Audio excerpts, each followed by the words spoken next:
Good morning. It's 7:04 on this Wednesday, September 25th. It's time to head to Studio B for Coleman and Company. Hello, everybody, and welcome here on a Wednesday morning, cloudy and overcast, and we're getting a little bit of that rain we've been needing for a month, but not much yet.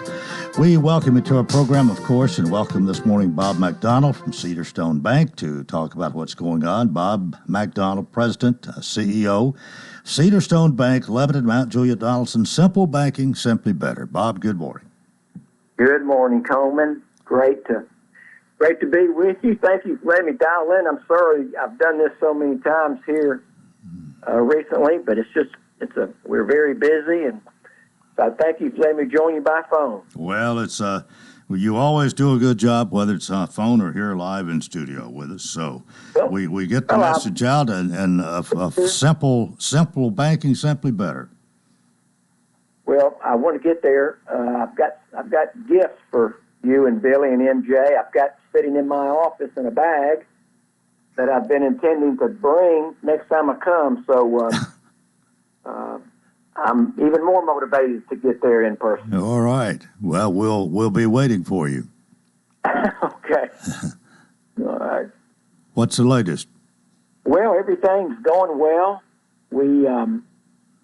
Gosh, Coleman, it's just been a busy year. Someone was asking me yesterday about what kind of year we're having, and it's our best year ever. Last year, 2023, was our best year ever, and this year is even capping that. We've had just really unprecedented loan growth and deposit growth, and bringing in new customers to the bank, and so it's been a really good year. I think something. The same person asked me, what do we attribute that to? And I have to say, it would be two things. One is just the good economy that we're fortunate to live in here within your listening area. And we've always been resilient. And even though we've had some high rates and the economy's been a little slow and we've had some inflation over the last 18 months, this economy in your listening area has always been resilient, even back during the recession of 2008. So I think that certainly is the major part of it, and I think the other reason is our being on Coleman and Company every Wednesday morning from 7:03 to 7:10. Well, we're happy to help you get the word out. And we've talked about the uniqueness of Cedar Stone lots of times, that you have 3 offices in our listing area here, and all on Highway 70, Lebanon, Mount Juliet, Donaldson. You're where you are pretty much when you started, and seems like that's worked real well for you, and you've accomplished that goal, but maybe you're as big as you want to be as far as territory goes. That's exactly right. We had another customer in the bank on Monday, and he was with his wife, and they were commenting how much they like our buildings, how comfortable they are, what a warm feeling you have when you walk in. And that was what we tried to achieve when we designed our buildings with Mike Mannis as our architect and Steve Brothers Contractors. Donnie Steed is the superintendent who built all of our buildings. And so we're very happy with how our buildings have sort of provided a visual presence of what Cedar Stone Bank tries to be each day, which is a warm, friendly bank that offers sophisticated banking services, but in a non-complicated way. So we're very happy with what our strategy has been over these last 20 years, Coleman. Well, I think another thing, too, has been the people you've had working with you. I've got to know a lot of them over the years, and you've had some very fine people, especially those who are in strategic positions have performed well and worked well with you, and certainly welcoming to your customers.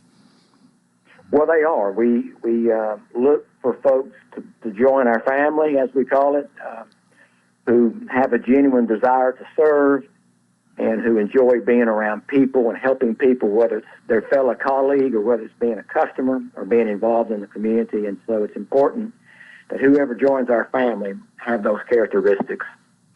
And, of course, the Cedar Stone Cafe is kind of inviting, too.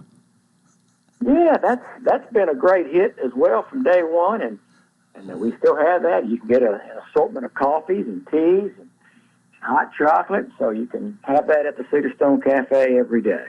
Well, we got about a minute left, and you can tell us one more time about that Simply Better free checking account.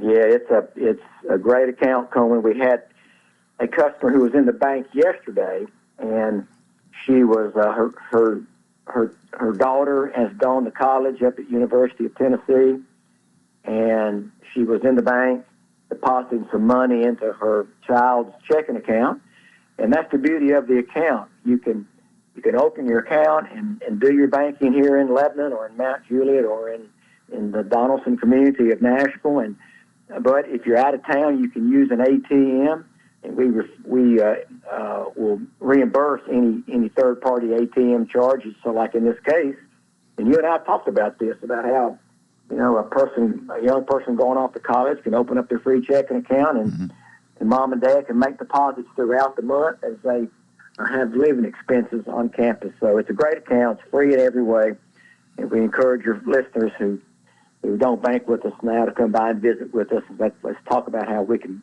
help. Right. Come on, check it out. All right. Well, Bob, thanks so much for being with us today. Our time is up. We'll do it again next Wednesday, and I hope you have a good one. Thank you, my friend. Good being with you. Take care. All right. Bob McDonald, President, CEO, Cedar Stone Bank, Lebanon, Mount Juliet, Donaldson, Simple Banking, Simply Better. We're 10:30 after the hour, and I have invited Tammy Smith to be my guest this morning. She is the Administrator of Elections for Wilson County, and we've probably got a lot to talk about this morning. We've got an election coming up and some preparatory work, I understand, prior to that. And Tammy, good morning. Good morning, Coleman. Thank you for having me. Oh, it's always good to have you here and to find out what's going on. And I think your office pretty much stays busy. There are some times that are busier than others, obviously, and right before an election is a busy time. But you've there's enough going on that there's something to do every day, isn't it? Yeah, we're super busy right now, so we have a lot going on. Obviously, voter registration is approaching. The deadline is October 7th, so a lot of people moving in here are still trying to get registered to vote. So please don't miss it. If you miss the deadline, you just won't be able to vote in this election. So And you said that's October 7th, yes. And you can go online to the website. Our website is wilsontnvotes.gov, or you can go to govotn.com, either way. Or you can come into our office. But you can actually do that online. You can do it online. Very Now, you easily. do have to have a Tennessee driver's license to do it online. Okay. Otherwise, you'll have to come into our office or do a paper form and mail it to us. Mm-hmm. Okay. If you're mailing it, you go by the postmark. Yes, we can, as long as it's postmarked by October 7th. Right. We can process it 2 days later. So. Right. Well, that's just the way you do it. You can come by, you can mail it, but the deadline is the deadline. Yeah, the deadline is the deadline, and there are always people that miss that. So if you're listening and you are not registered to vote, you need to register to vote by October 7th. And if you're not sure about your registration, call our office because, as we clean up the voter rolls every 2 years. If someone hasn't voted in many years, and there are a lot of those, they may or may not still be on our voter rolls. So they need to make sure that they're still registered to vote. What's the length of time normally there? That you would purge? It depends, really. So that is based on mailings that we send to the voters. And so if we mail something to them and it comes back to us, we turn around and send a forwardable mailer back to them. And if we get that back, then it's 2 federal elections. Lots of times people who don't want to vote, they will respond to our mailings and stay on the voter rolls, which is what you need to do. But if you have not voted for many years, you really need to check with us to make sure you're still registered. But you can do that with a phone call? You can call us, 615-444-0216. Okay. All right, I know you've got a lot of things to tell us this morning, and I don't want to ask a whole lot of questions and get you off track. You've got some workshop or something that's coming up, haven't you? Actually, we only had 4 sign up for that, so we're not having it. Oh, okay. We were hoping to have a big crowd for it, but we don't. And all 4 of those were poll workers. And so they're going to be poll workers anyway, and they will learn the ins and outs of what we do. And so we just decided to cancel that Election Institute. We will have future ones, just not right now. Mm-hmm. We're super busy. I'll still be working that day, but just doing something else now. Okay, why don't we take our break right here? Tammy Smith, Administrator of Elections for Wilson County, is with us, and this is Coleman and Company, FM 98.9. And let's see what's happening on the roadways. Want to thank Absolute Kubota. Ride it off the lot. Ride it off your taxes. Visit Absolute Kubota. Take advantage of the Section 179 tax deduction when you buy new Kubota construction equipment, tractors, RTVs, hay tools, or turf products. Absolute Kubota. 1506 West Main. Now at traffic, here's Chuck. Good morning. Still some volume out here on 24 westbound up through the Antioch area coming in right now from Murfreesboro, Rutherford County. Those 2 wrecks there, 24 west at Bell Road has been moved over to the side. Still some volume on 24 east at Jolton exit. You got all that traffic coming through there from Clarksville. They moved this wreck also to the side. Briley Parkway westbound at Whites Creek Pike. Still a little bit of rubbernecking going on there. Princess Hot Chicken has new items on their new menu. PrincessHotChicken.com. I'm Commander Chuck with your on-time traffic.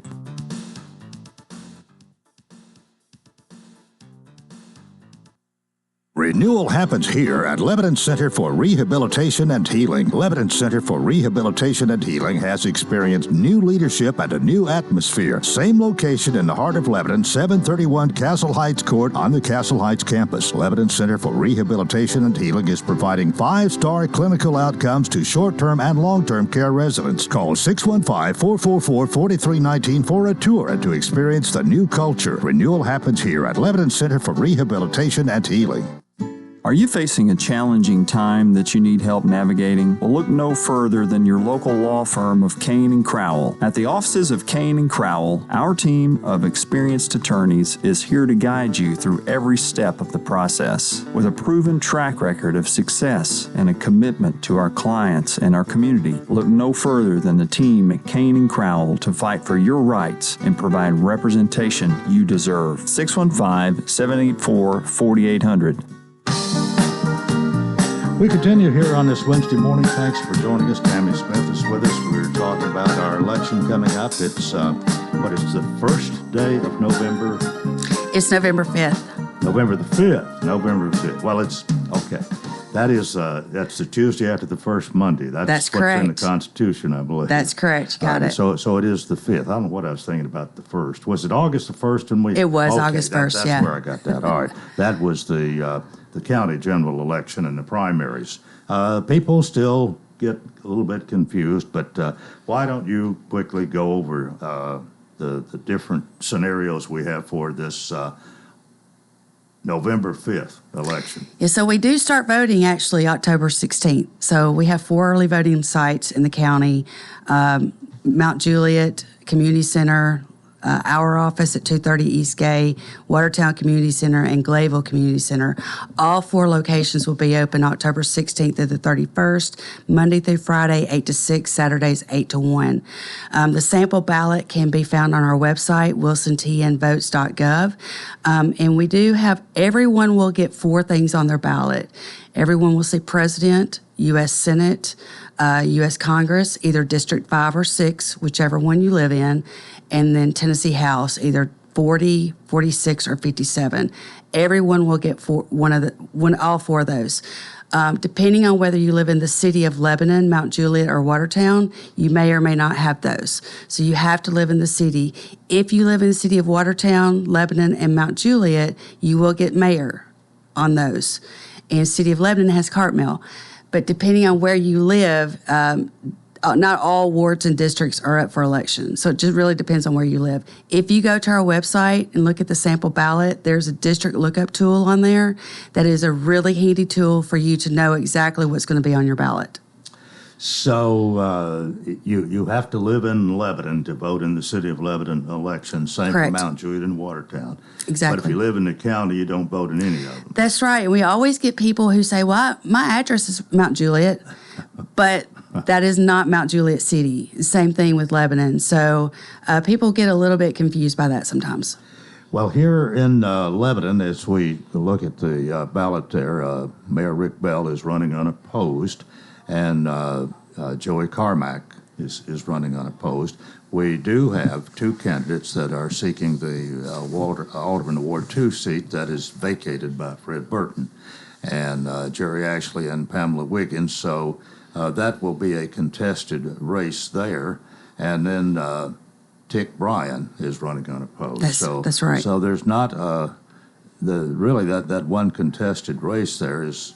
And then there's the Cartmel Scholarship, but I believe we just got one person seeking that. One person is seeking that, yes. What about a write-in for Cartmel? It would not count because all write-ins you have to submit 50 days prior at noon.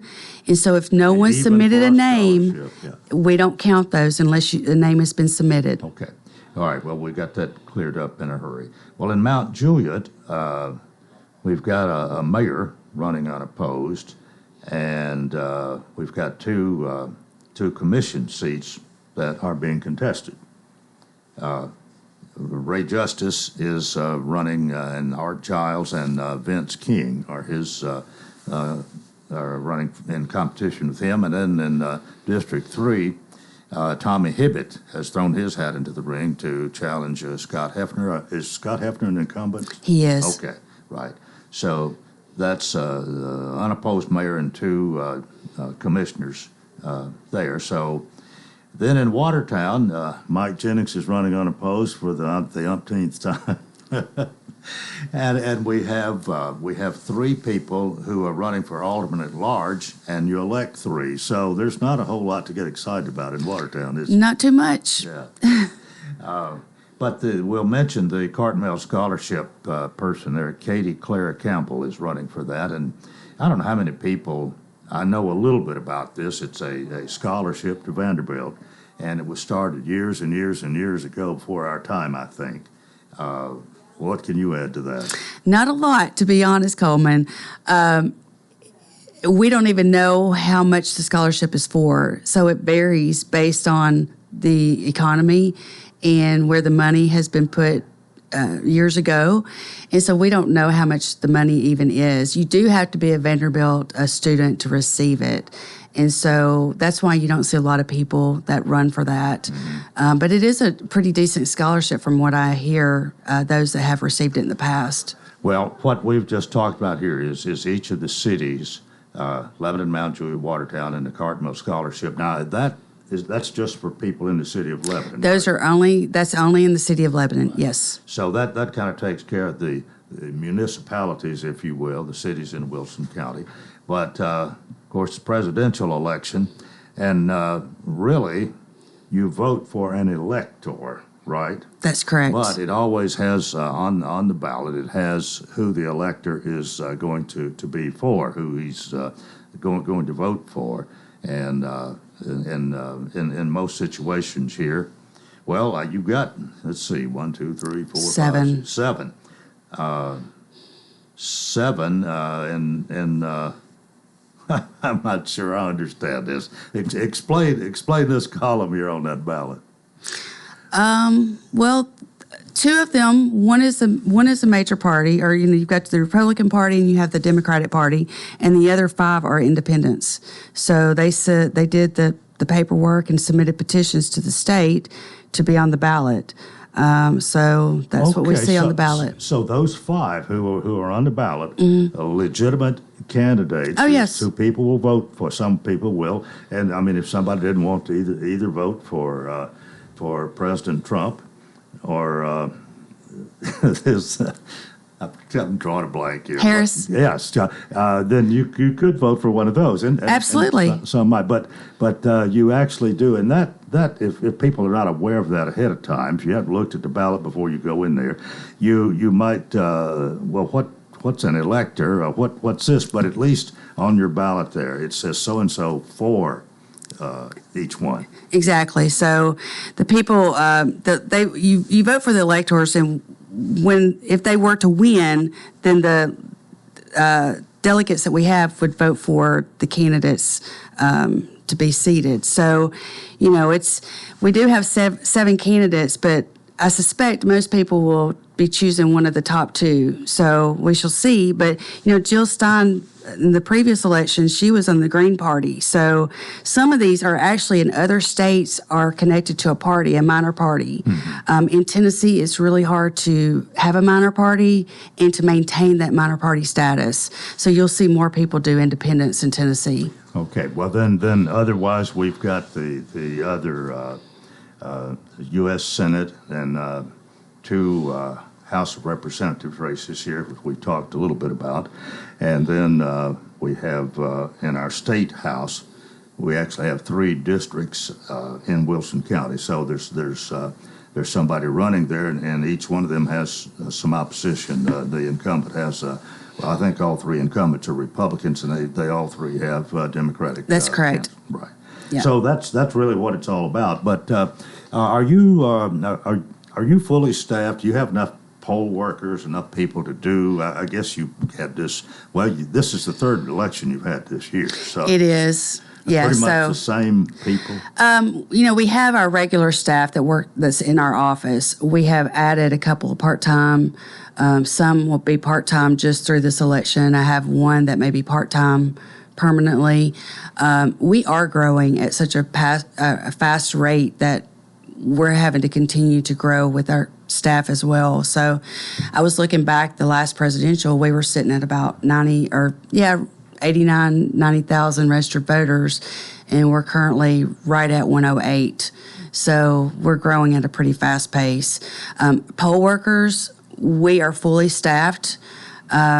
We are very fortunate. We have a really good core group of poll workers that are dedicated individuals that come back each election.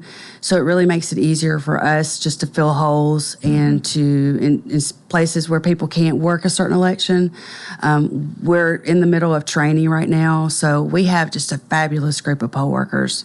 Your facility, it used to be the old post office, which those of us who've been here a long time knew where the once was a post office over there. Fred's. We're at Fred's now. Yeah, right. But you then that was I don't know whether that was under you or Philip. Yes, maybe Philip. Okay, yeah. But you got the old Fred's place. Yes, it's and wonderful. That has worked wonderful, hasn't it? It has.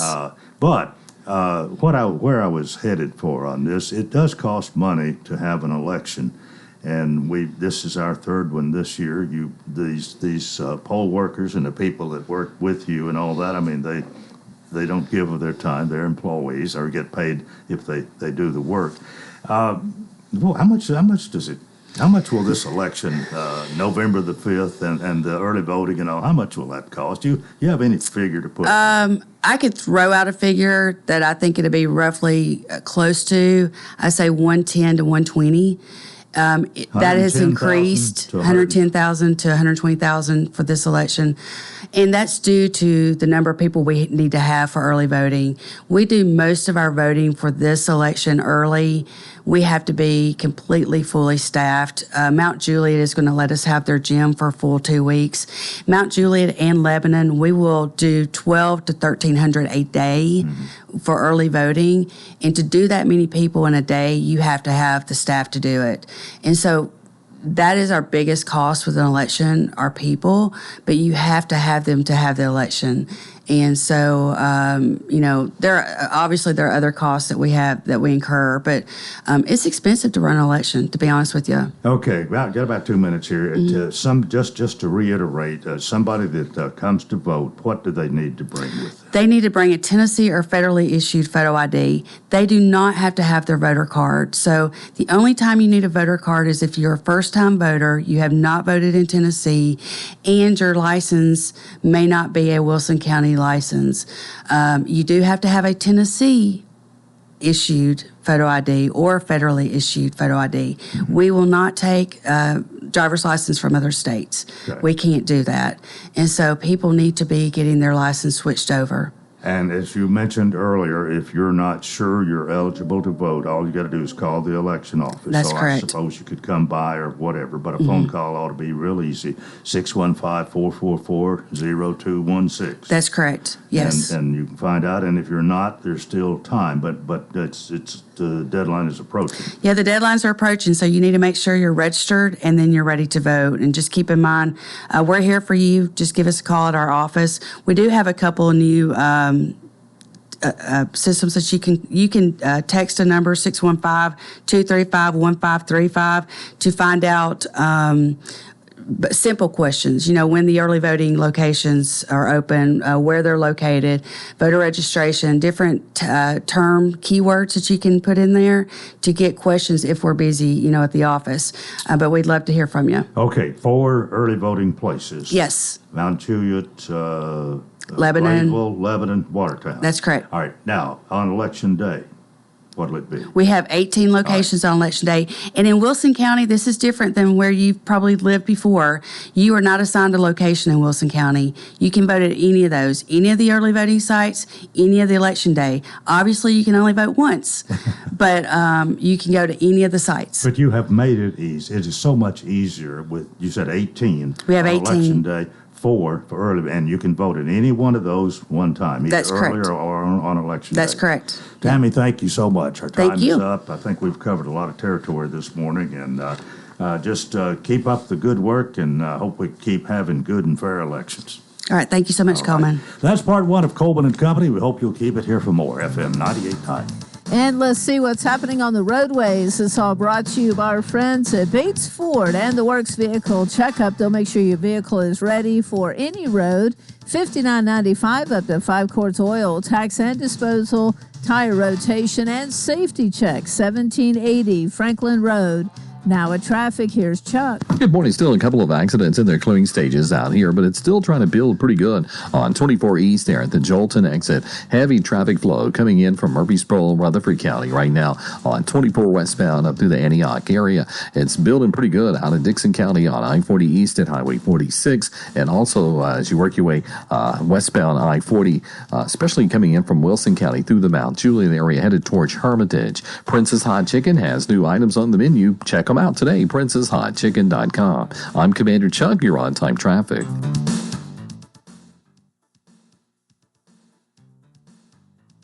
Simple banking, simply better. Since 2004, that's been our motto at Cedar Stone Bank. I'm Bob McDonald. We know that financial decisions can sometimes be complicated, but that doesn't mean solutions have to be. Whether you're buying a new home, renovating your existing home, or buying a car, or maybe you're a business that needs to purchase equipment for the building you operate from, we have all the technology that will allow you to do your banking online or on the telephone, or you can come in one of our beautiful branches and see our great people. With locations in Lebanon, Mount Juliet, and Nashville, Cedar Stone Bank. Simple banking, simply better. Member FDIC, Equal Housing Lender.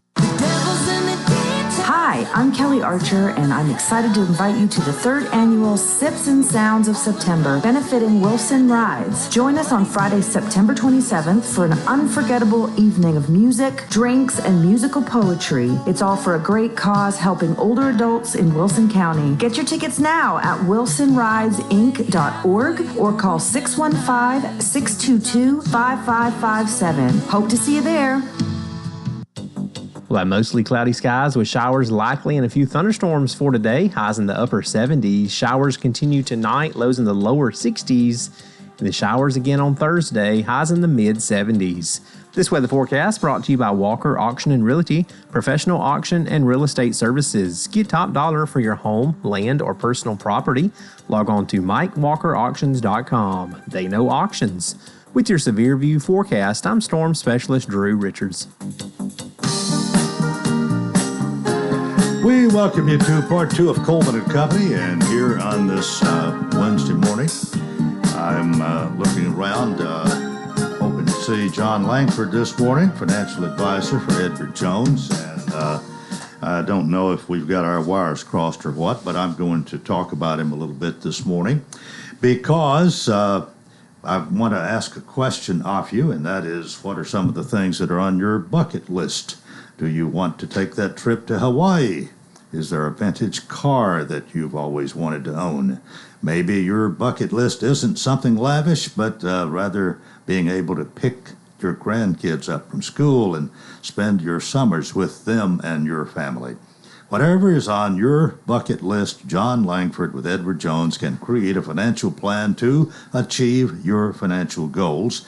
You can call to set up an initial appointment at 615-443-2090, and he will help you create an investment strategy to achieve your financial goals and to fill that bucket list. John Langford is your local Edward Jones financial advisor. He's located at 1424 West Padua Parkway, Suite C in Lebanon, and he does make sense of investing. And speaking of John Langford, here he is. Good morning. You know, sometimes your ears are burning as you're running in on two wheels, and that is one of those mornings today. We have had a busy September. And part of the reason why is because, as you've looked last week, the Fed dropped the interest rates. Mm-hmm. And right now, the Dow is at all-time high, along with the S&P 500 and the NASDAQ as well. And one of the things that you have to look at is how can we prognosticate into the future? And while we don't have a crystal ball, history doesn't often repeat itself, but it often rhymes.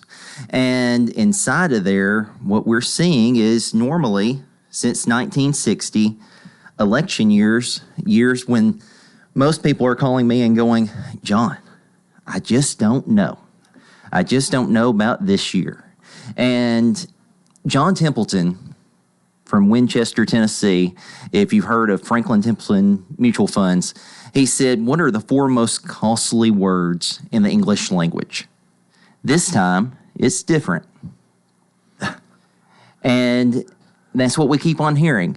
Oh, I've never seen it like this before. This time, it's different. Well, John, I know. I've seen it all. You show me the charts, but this time, it's different. Guess what? It's really not.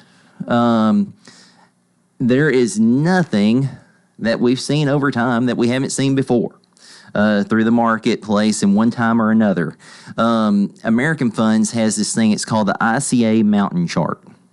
And it's called Investment Company of America. It's not the first mutual fund, but I think it's either the second or third ever created. And it goes back in time, all the way back to when it was created in the 1930s up through today. And you see how that fund has moved whenever there was World War II, whenever the Vietnam War happened, when JFK was assassinated, when President Reagan was shot, when the towers came down on 9/11. And it shows how the market reacted along the way. But if you look back, if you put $10,000 in there whenever the mutual fund was just started, you would have over $100 million. Wow. So what we've realized over time is sometimes the best action is no action. It's better to be proactive than to be reactive. And what we try to do is we try to help our clients along the way, because I will tell you, the way that an advisor really helps to make you money is to sometimes calm you down. Because the average investor makes less than half of what the market does. And the big reason why that occurs is because whenever the market goes down, which it will from time to time, the average investor gets scared, pulls it out. Well, I'm just going to put it in cash for a little while. Mm-hmm. And they do, against the advisor's best judgment, whenever they try to tell them not to. And then what happens? The market bounces back, but they're still in cash.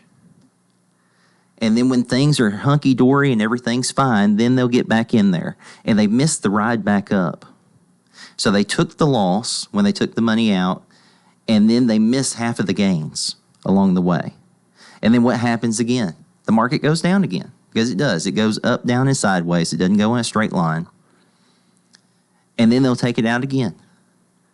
And then after the second or third time, they don't put it back in. And they put it over here on the sidelines. They put it in cash, or they put it in money market or something along those lines. And they're making 2%, 3%. while the S&P 500 keeps on averaging, since 1970 at least, over 10% return. And you've had this happen with a lot. I have seen it happen. Thankfully, not many of my clients have done it, but I've had a few that have over the years. I've seen it personally, and then I've also seen it just through studying. You know, my MBA is in finance. I'm a certified financial planner. We have seen that happen time and time again. And then you have someone, your millionaire next door, that drives the 15-year-old vehicle. That if they walked in here today, you'd say, do they have two nickels to rub together? But you know what they do? They're a constant saver, and they don't talk about their money that much, but they just keep on keeping on.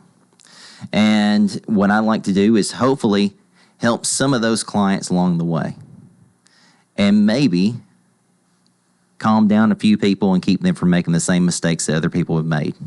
And it would be okay if you get a few more clients to have to take care of. Yes, sir. Actually, I have a couple of new prospects that are coming in today. So if you have any concerns or if you'd like to learn more about the market, give me a call, 615-443-2090, or come by the office. My office is across the street from Gibbs Pharmacy, 1424 West Bedore Parkway, Suite C. And we look forward to seeing you. I hope you have a great one. All right. Well, thanks so much for being with us. We'll see you later. All right. See you, Coleman. John Langford, and that's his talking points this morning. We're about 20 minutes before the hour. I've invited Tom Brashear to come and be my guest. Tom used to have a title of county planner. It's a little more complicated now, but Tom, good morning. Good morning, Coleman. How are you? I didn't write it down ahead of time. What is your title? I'm the Director of Development Services. Director of Development Services. And you have a few more things on your plate now than you did when you first became county planner. Yes, sir. You have been here and talked about all of this many times. You're one of my faithful guests. We've never had a certain time like some of my regulars. You're not exactly a regular guest, but you are a guest from time to time, and especially when I need somebody to come and talk. And you've always you've never turned me down. Once or twice you couldn't for some legitimate reason, but it's always good to see you, and thanks for being here today. Thank you, Coleman. What's going on? What's going on in your department? Well, we've got kind of a mix of things that are going on right now. I'll start with we're doing a floodplain, not a floodplain, a flood study, if you will, on the Spencer Creek watershed in partnership with the Corps of Engineers. And that's something that we're looking at, the Spencer Creek watershed that goes from the west side of Lebanon, where it's got its headwaters, all the way to Old Hickory Lake in the north central portion of the county. And we're studying that stretch of streams and tributaries that lead into Spencer Creek. And it's been going on for about a year.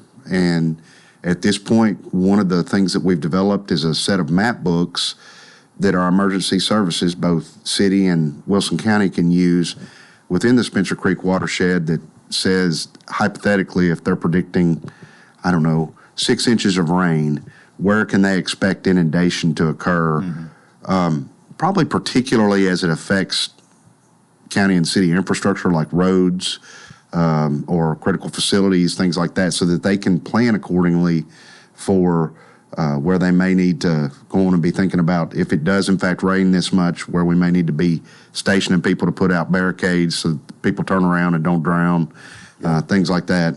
And also just for emergency planning and of response. Any particular reason why this one is being studied? Well, we had a lot of growth in that particular corridor, both in the city and in Wilson County.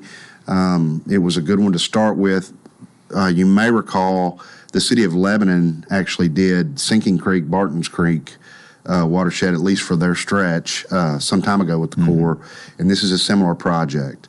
Some of the additional things that we hope to get out of it are additional flood data and flood sections that we can then turn over to FEMA so that we've got more accurate data, and which should help everyone with regard to more specifically whether or not they are in a floodplain, should be in a floodplain, with regard to just sort of knowing about their property. Do we see floodplains change somewhat, and if so, why? Somewhat based off of increases in impervious surface or areas where you've got concrete and asphalt instead of grass, maybe faster runoff to the streams and lakes. Old Hickory Lake, people wouldn't want to think about it this way. I like to fish in it myself, but it's probably a large detention pond, if you will. So as we get closer to Old Hickory Lake, the need for detention kind of reduces. But nonetheless, on the upper reaches of tributaries that flow into Old Hickory, you're going to want to try to control the rate of flow during a major rain event into our large detention pond, which is Old Hickory Lake. And on the south side, it would in turn be Percy Priest Lake or Stones River, or one little small section of the Caney Fork. But our plan is to do this one, see if it does provide value to the end users, which is both the public as well as our emergency services, as well as our planning functions and our stormwater functions. Maybe consider different regulations that we may want to enact based on the flood study results, and from that we may go on to another watershed.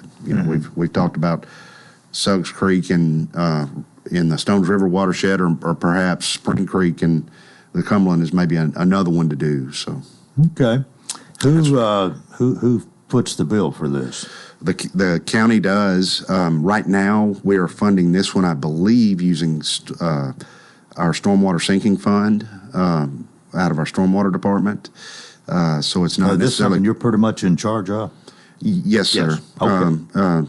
The Corps of Engineers is obviously doing the study, but they're consulting with us and reporting back to us, as well as the commission. All right, Tom Shear is my guest this morning, and we'll take a break here on Coleman and Company, FM 98.9. And let's see what's happening on the roadways. Thanks, Absolute Kubota. Ride it off the lot, write it off your taxes. Visit Absolute Kubota.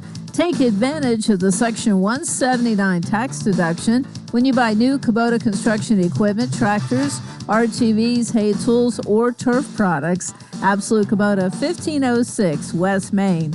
Now at traffic, here's Chuck. Good morning. Still trying to mop up a couple of wrecks we've had out here earlier. It's really busy now on 40 westbound. As you come through Hermitage, you got all that traffic being pushed in right now from Wilson County, Mount Juliet area, headed towards Hermitage on 40 westbound. It's still pretty heavy at times, 24 westbound.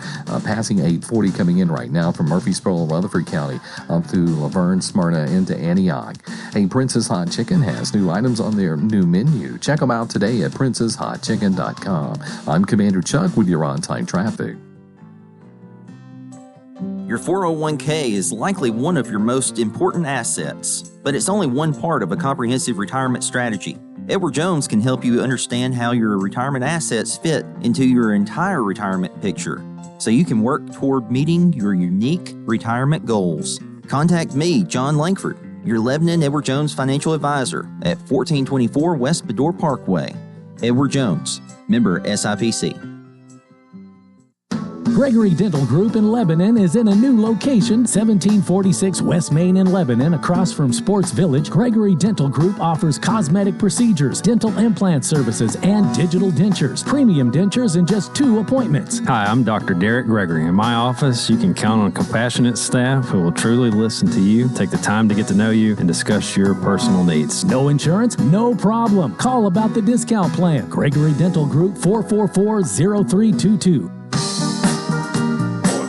We thank you for joining us, and my thanks to Tom Brashear for coming out this morning, Director of Developmental Services for Wilson County, and we talked about your study of Spencer Creek. When will that be completed? It'll be completed and have data to turn over to FEMA, hopefully next spring, April, May, June era. And as you said, depending on how useful this turns out to be, as to whether we need to do some more on some others. What else are you working on or would like to talk about this morning? We're also in the process of doing our yearly reporting to FEMA. We're a member, both us and Watertown, because we oversee some of their planning and flood administration functions. We're turning over our yearly report to what's called the Community Rating System.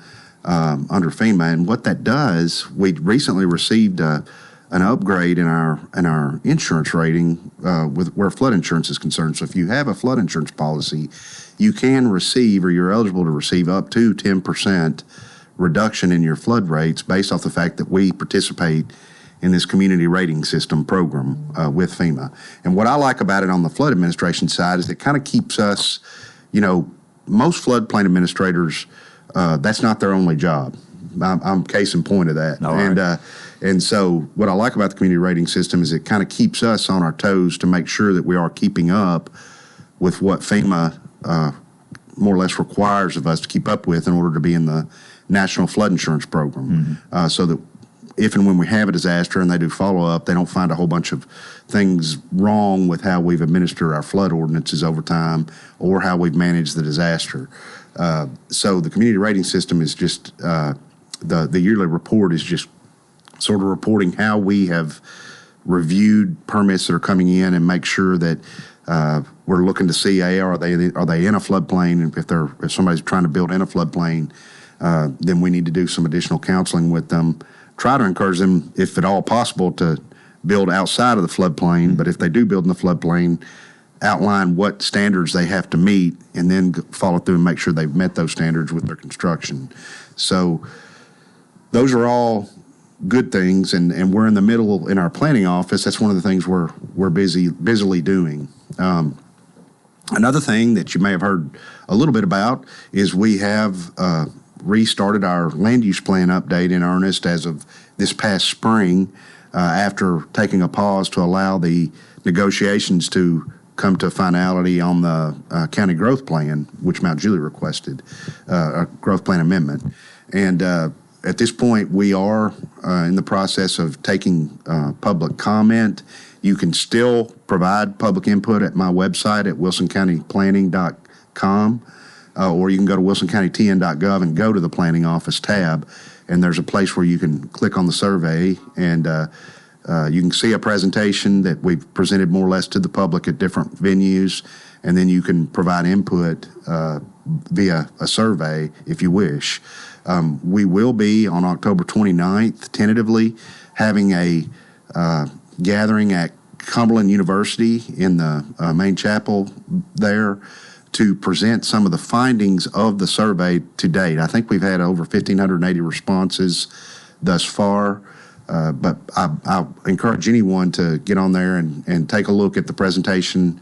Call us if you've got questions, but also undertake the survey so that you can provide your input. Is that a pretty good, you satisfied with that many people, or is that too low? It's a pretty good finding. Okay. I mean, obviously we've got roughly 150,000 people in Wilson County, and I'm going to guess about 80,000 of them out in the county jurisdiction where we have land use planning jurisdiction.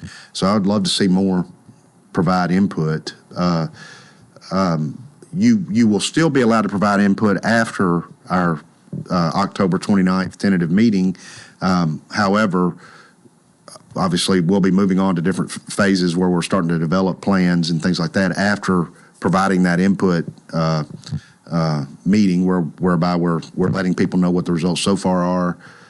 Yeah. Right after that, in November, we're trying to fit in a small window between the election and Thanksgiving holiday and Christmas holidays. We're going to try to do a roadshow whereby we go around to 4 schools across the county and provide some scenarios that we could submit, like development patterns that we could choose to develop by, maybe status quo and maybe a couple of other options, and kind of get people's input on what they would rather see us do and in terms of development pattern going forward. And also, I'm sure we'll get just general input on growth and everything else. And part of the reason we're doing this is because we have grown quite a bit. The last time we did a wholesale update to our land use plan was 2006. It was envisioned that it would last through 2030. And it's lasted that long, and actually we're still working that plan. It's been a good plan. However, in the last 6 fiscal years, we've grown by, as of July 1st, we had grown by 14,817 residential units, and that's inside cities and outside the city and the county. And as of August, that number had risen to 15,465 units over the last 6 years and change of fiscal years, starting from, I think, July 1st of 2018. So we've grown significantly, and I think it's just it's time to look at this. Yeah. So, well, all indication we're going to continue to grow. Yes, absolutely. I mean, Nashville is a very popular place nationwide to grow. We have certain advantages, depending on how you look at it, that we're on the right side of Nashville for the airport, where we have the commuter rail system that many of the other corridors around Nashville do not have. So if people are coming from larger markets where they're used to taking mass transit, we have that advantage here. We do have a mass transit option that people may be more akin to or acquainted with in the train. We are between two lakes, which are obvious attractions, and we're a beautiful county. So, and have a good culture. And I take it for the foreseeable future, we don't really see any slowdown in growth, do we? No. And I should have mentioned our schools are top notch. Yeah. So we have a lot of reasons that people want to move to Wilson County. How are we doing? People talk about controlling growth. I don't know to what extent you can control it, but you can at least work towards it or whatever. What kind of job do you think we're doing there? I think we're doing a pretty good job. I mean, I gave you those large numbers, particularly in the county jurisdiction. We've rocked along between whether it's a high year or a low year, and I need to talk about that a little bit too in terms of permits. But we rock along between 12 and 17%. We're usually around 15% of overall growth. Now, I told you we've had some extraordinary growth. Like the 2020 fiscal year, we grew by 3,300 single-family units in the cities and in the county as well. Last year, that number had dropped to 1,758, and the last time the numbers were anywhere near that low was 2019 fiscal year, which was 1,324. Between 2019 and there, we've had numbers that ranged anywhere from 2,400 up to, again, 3,300 by fiscal year. So we generally account for about 15% of the growth in the county jurisdiction. To boot, the county commission also chose to adopt a zoning amendment whereby they effectively halved the allowable residential densities in our current zone districts, R1 and R2 being the predominant ones, and moved R1 from allowing a 25,000 square foot lot to a 40,000 square foot lot across the board, regardless of what type of sewer provision you have. And then in A1, they increased that from 40,000 square feet to 80,000 square feet, which is just shy of 2 acres. So we've done some things to maybe try to govern growth out in the county. And if you think about it, our cities are our primary economic development engines. They're where our predominant commercial is, although we do need commercial out in the county. The cities typically act as our economic development engines.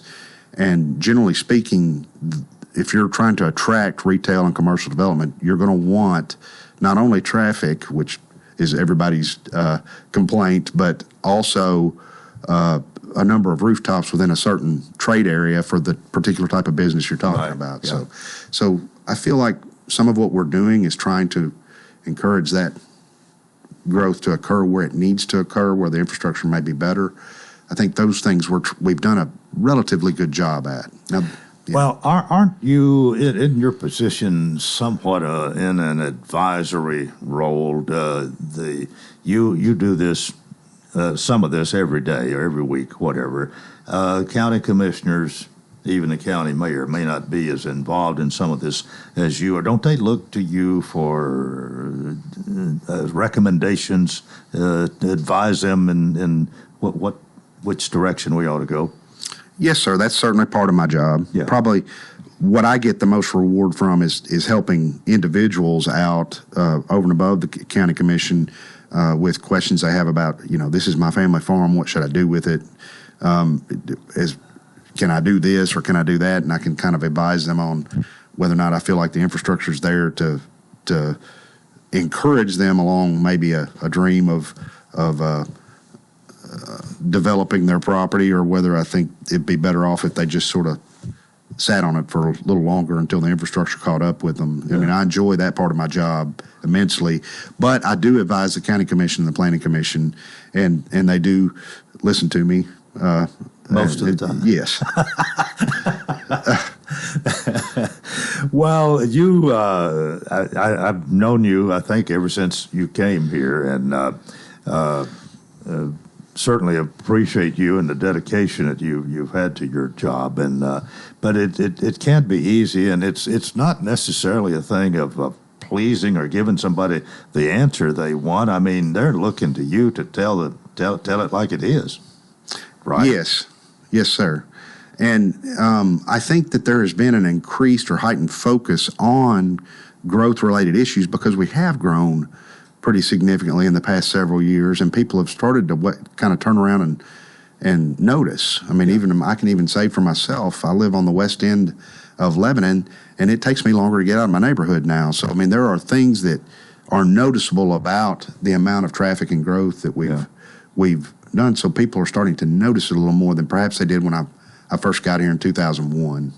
Tom, we're out of time. Thanks for your visit this morning. Always good to have you. And I'll just say to you what I said to Tammy a while ago, keep up the good work. Well, thank you. All right. Thank you for having me. That is it for a Wednesday, and I hope you'll join us tomorrow for Coleman and Company. And until then, I wish you a wonderful day.